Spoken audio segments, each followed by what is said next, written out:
ஜெயிச்சு காட்டுங்க. குழந்தைகள் கிட்ட இருக்கக்கூடிய ஆர்வத்தை வளர்த்தெடுங்கள். இந்த பேரண்ட்ஸை பார்த்தா ஒரு கவலை வருது எனக்கு. மிக நுட்பமான ஒரு விஷயம் சொல்றேன். குழந்தைகள் ஆளுமையுடன் வளர்கிறார்கள் என்று சொன்னால் அந்த குழந்தையை நாம் எப்படி அணுகுகிறோம்?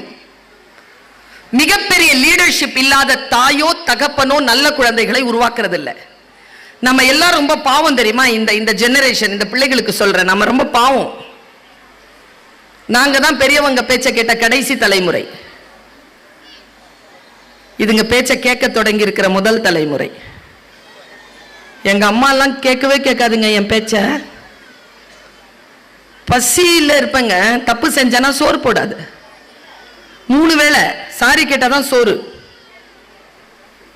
மன்னிச்சிருங்க, இனிமேல் செய்ய மாட்டேன்னு சொல்லணும், அப்பதான் சாப்பாடு. 3 வேளை பட்னியா இருந்திருக்கேன், அம்மாவே வந்து சமாதானப்படுத்துவாங்கன்னு. இப்போ வராத